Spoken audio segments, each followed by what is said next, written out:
From CRI Simple Numbers, this is Profitability Playbook, the Simple Numbers Podcast, a podcast for those who champion market growth and anchor the nation's economy, small businesses, and entrepreneurs.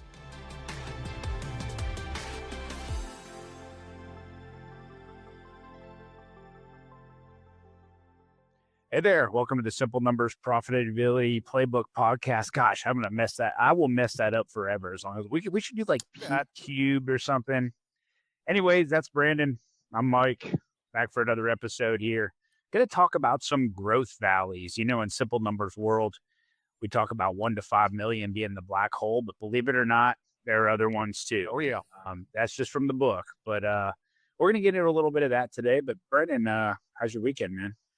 it's pretty good. I was telling Dustin, we kicked off the podcast. I said, man, I feel like a run over dog this morning. So may have ran too hard this weekend. So, hey, I was telling you this morning, I'm just telling my listeners, I had that ultimate old man moment where I dreamed all night my left shoulder was hurting. Like I was having dreams about how my left shoulder was hurting. And I woke up and yeah, it was hurting.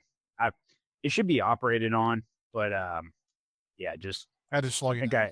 I willed it into existence. Yeah, that's right. I went and worked out, just. I mean, for those listening, we had the first sunny day and it was 70 degrees in Alabama this weekend. Beautiful. So everybody was outside and hustling. We got softball about to kick off tournament season. We're practicing. Mike, you got soccer with Chuck there. And so. Oh yeah. Let's get it going, man. The parent time. And you realize real quickly for all those out there, if you got little kids, when they get into things, that's when the fun really starts. All right, man. Fun. Let's have fun with some numbers. So, I guess, we try to take feedback from our listeners and folks that enjoy the podcast of what are things you guys are dealing with. And one of the things that we're seeing with the optimism coming into 25 is folks are looking to grow again, which is fun. It's exciting. It's been 23, 24 was a real challenge. Hopefully 25, we're going to have a little bit more of a tailwind for that to occur. And so we wanted to go through just kind of the valleys, as Mike mentioned, that we start to see around profitability when growth occurs. So we're not going to get into trade capital. We talked about that on a previous episode. You have to look at the titles to where we go through the cash flow implications. But just as you're sitting there and you're kind of looking at the plan for 2025, 2026, maybe even a 3 or 5 year vision, what are the things you kind of need to have your hands around as you go through this journey of growth and knowing where these cliffs are at? When we're working with new clients coming on board, we do a financial strategy session with them and we'll work through forecasting what's that business going to look like profitability wise as it grows. And many times what you find is that a business will grow and be very profitable to a point, and then profitability starts to decline. And the reason it starts to decline is you have to make internal investments back into that company, most commonly in the form of people, to get to the next level. You've kind of tapped out your team. They're at full capacity. I got to go bring on talent. So we want to talk a little bit about where those valleys are at, generally speaking, and what are the things you do to kind of get through them. So it's that overhead component, man. Like the people for sure.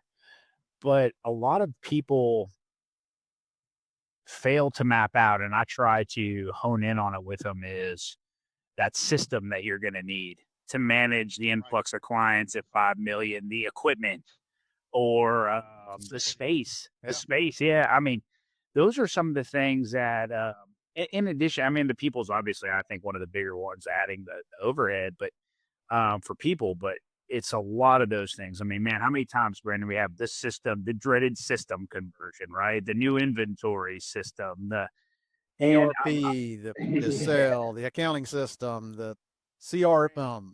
Yeah, you start throwing those initials out on the call, and I just see dollar signs and inefficiencies just jumping out everywhere. Oh, I know. And when you think about it, that convergence from 1 to 5 million, and everyone, listen, we went through it. Okay. Me and Brandon got the scars and the wounds from it, but it was really that convergence of, man, we have business coming in like crazy. So we got to hire the people ahead of time to serve it because, hey, we're growing 20%. Okay, great. Well, guess what? Those people want more benefits, or you got to upgrade the talent and you got to add that. And then it's, oh my gosh, our project management system isn't robust enough. And oh, well, we got to add that. Oh, wait, guys, we don't have any more space. We got to add that. And oh, by the way, you got to have the cash to do it all. Yeah. Like, right. And all along, those people that you brought on, you're not going to keep all of them. You're going to miss on some hires. Some people are going to leave and go to other places. And now it's like, okay, I thought I had that role filled, and now I'm trying to hire it and, one for growth. So it's a fun time. One of these days, man, we should do an episode of how many times we missed on the hires. I still have PTSD. I don't know that we can go back down that path. No. We're going to need a couch or something to talk to you out. But you look some more tangible numbers that you start to deal with. So we used to see it around 1.5 of revenue. I'd say it's a little bit more common now at about 1.7. And at that point in time, generally speaking, yourself and maybe a right-hand person are kind of the two going and making it happen, can kind of push it through. You've got a little bit of a team that you're working with. You should at 1.5 to 1.7, you should be decently profitable, because around that time is whenever you start to see the need for, in a lot of cases, more general management, almost like office management type of work. That starts to come to be. You're likely going to need some form of administrative assistance as well. You're growing a team, you're adding, and Mike, you can give your thoughts on this, but I strongly encourage the entrepreneur should be a critical key component of sales at that level. Mm-hmm. If you're 1.5 and you're looking to go hire a salesperson so you can get out of sales, it may work, but most of the data points we have shows no one is going to sell like the entrepreneur sells. There's something about when you're speaking to the owner of a company and the job that they can do. And so the most successful companies I work with, sub 5 million, the most successful ones, the owner is the main driver of sales. Definitely. So, and by the way, real quick, can I just say one thing? Sure.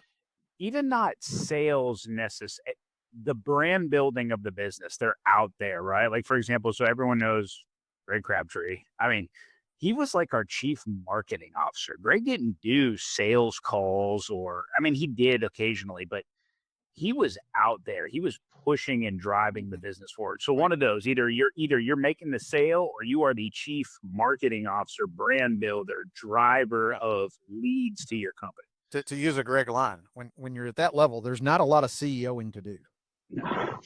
So you may have the title of CEO, but you need to be pushing and driving the business. And if you're not profitable once you get to that level, well, we got to work on some things, because like I said, you're going to go through a little bit of a valley most of the time around that 1.5 to 1.7 range, to where you're adding a couple $100,000 of overhead. And when you're 1.5 to 1.7, that's a ton. So if you're not profitable going into it, we need to work on that. The next gap that the next valley we start to see is the one we talk about in the books, 3 million. Now you can take a couple $100,000 either side of that 3 million, depending upon your business. And by the way, if you're a low gross margin dollar business, look at your gross margin dollars. If you're $10 million, but you're bringing 18% gross margin, look at gross margin as your driver around these. So at that 3 million level, now's where you start to have a little bit of a need in most cases for some managerial talent.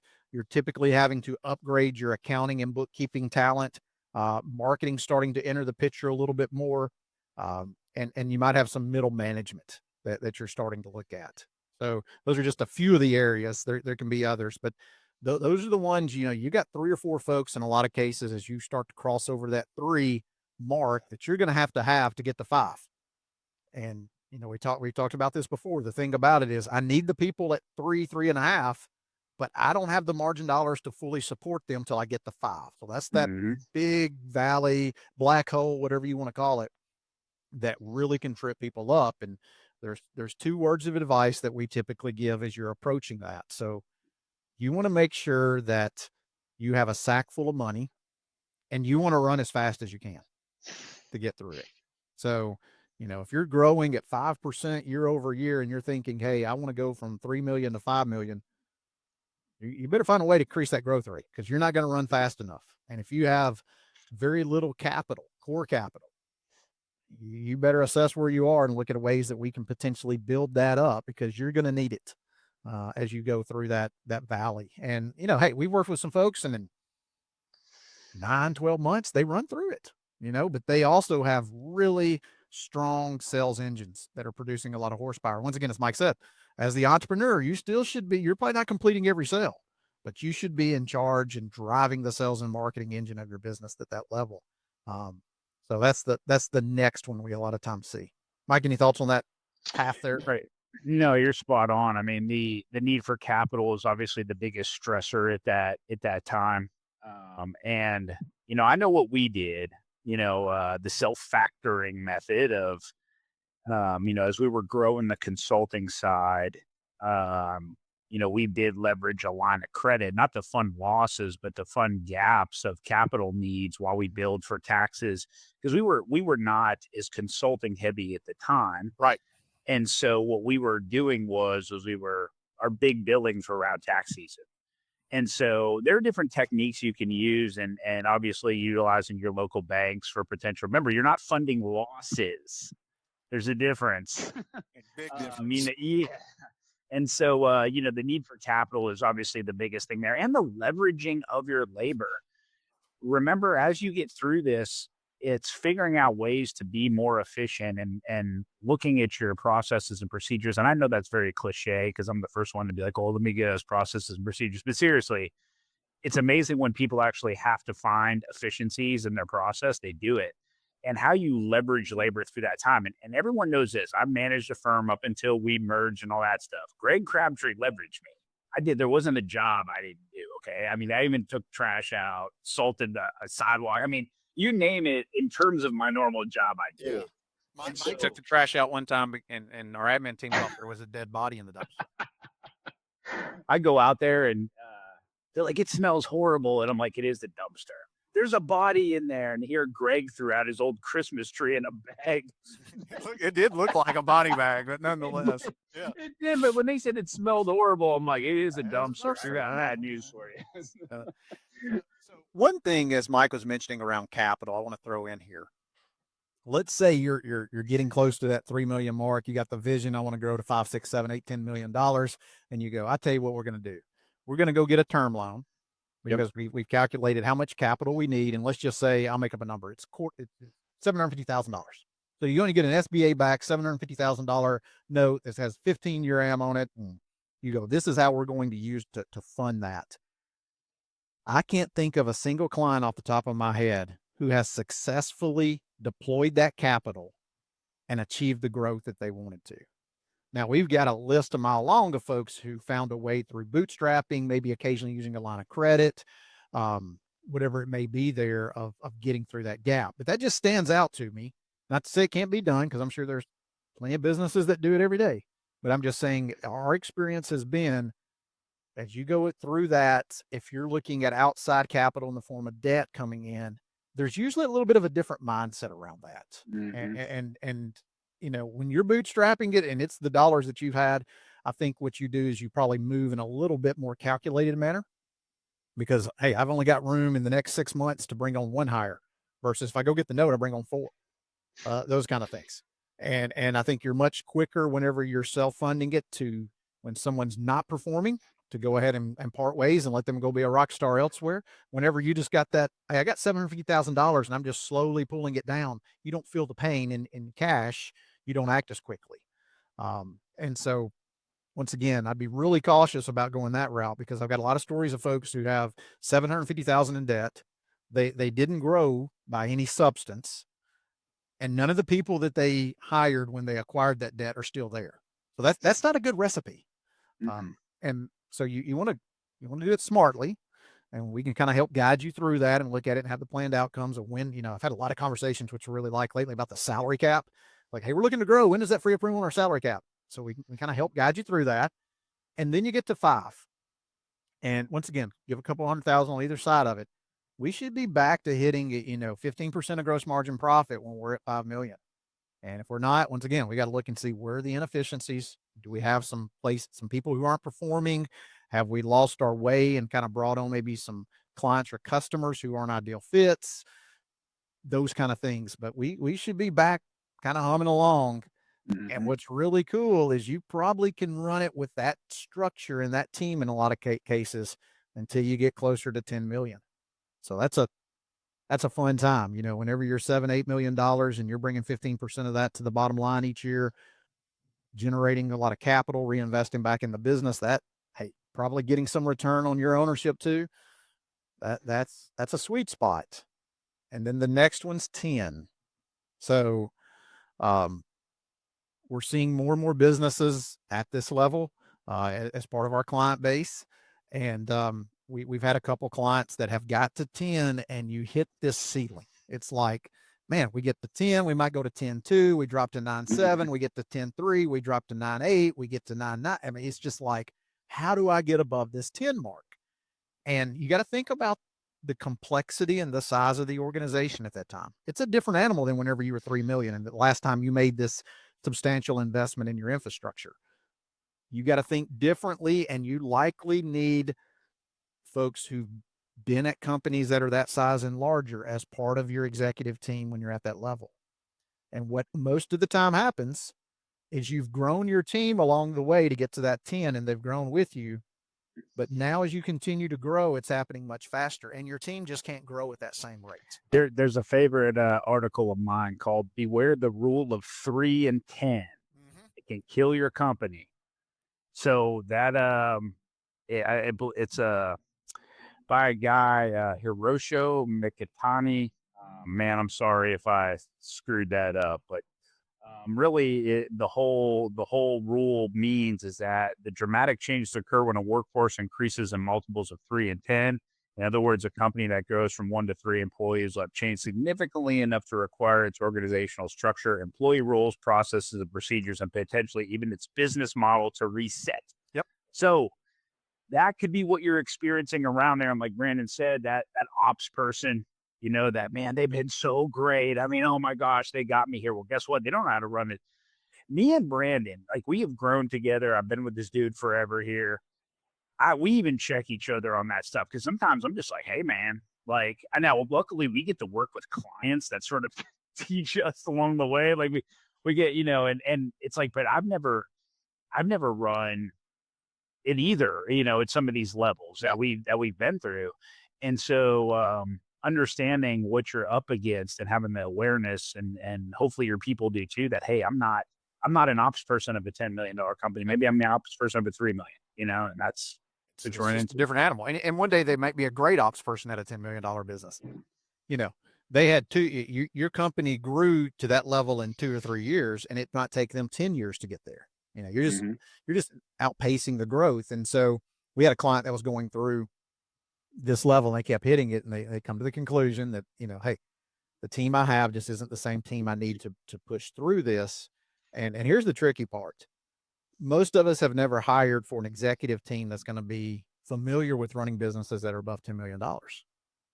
And so the first time you go out and you try to hire that president, vice president, chief of marketing, chief revenue officer, whatever it is, you're probably going to swing and miss. You're going to bring someone in, and then, you're going to find out one of two things. One, I either just brought the wrong person in. And guess what? That's an expense. It takes you 6 to 8 months many times to figure that out.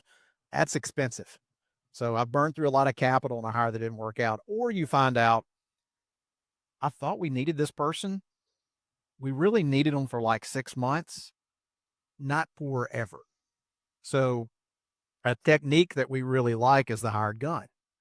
You go and find the person who is familiar dealing in this environment at this level and larger, ahead of time, and you have the candid conversation with them. And many times they work as a contractor or a consultant. Hey, I need you for 6 months. I need you to redesign our sales process. I need you to redesign our marketing process, our ops process, whatever it may be.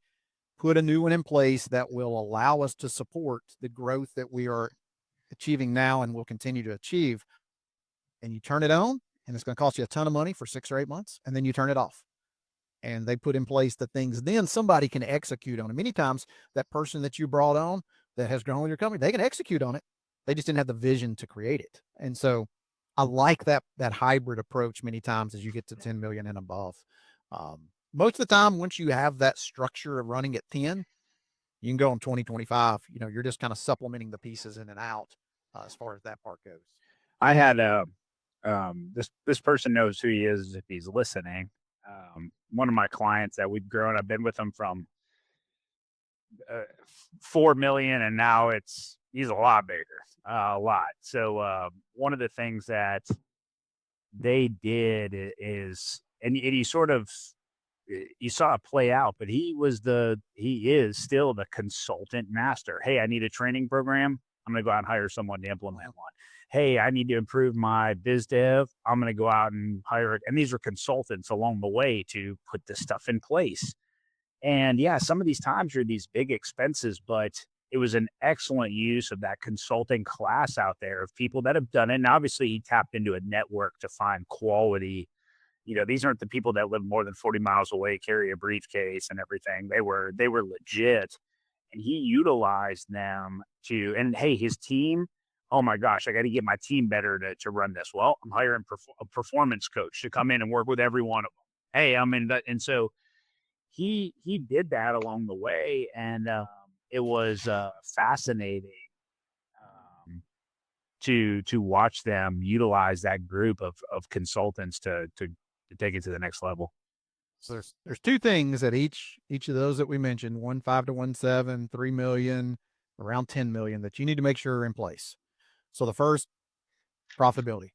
If I'm not hitting that minimum 15% of gross margin target, I need to check because you're going to be skating on thin ice going into it with a model that's not truly hitting its highest level of profitability. And the second thing you need to look at is your capital requirement, not just for the people, but depending upon that trade capital signature, how much capital am I going to need? And that's going to give me a better idea of how quickly can I grow and what can I work on to change that trade capital signature along the way. And so we need to have our hands around those two numbers, because if not, it's kind of like going into battle and we don't know exactly what the battlefield is going to look like, and we don't know the tactics of our enemy. And we're just hoping that because, we're pretty good soldiers, that we can just go out and take it. And it's like, that's a recipe for a lot of casualties. So. Yeah, absolutely. Well, awesome. Well, hey man, I think this was a good one today. I enjoyed that. There probably is like a million ways, not a million ways, a million more things we could talk about that you go through this. Like I said, you can just focus on people through this. Yeah. And then you can just focus on just your operational structure through it. And probably just do episode after episode of podcasts on that. So tons of it. So as if you got something you want to hear, let us know. Hey, shout out to everybody that's listening. We've been getting some folks calling in interested in working with us because they listen to the podcast, and that's always a nice shot in the arm. So if you're listening, tell other people about it. Tell your friends, your network of entrepreneurs. And we look forward to continuing this journey. It's been a blast. Yeah. Well, next episode we're doing religion and politics, so everyone. But no, never mind. We'll talk more business stuff. All right, everyone. Have a good one. That's Brandon. I'm Mike, and we'll see you next week. See y'all. If you want to know more about driving sustainable profitability for your business, or are interested in learning more about CRI Simple Numbers, please visit our website at simplenumberscri.com. Thanks for listening to this episode of Profitability Playbook, the Simple Numbers Podcast. You can subscribe to Profitability Playbook on Apple Podcasts, Spotify, or wherever you prefer to listen to podcasts. If you liked what you heard today, please leave us a review.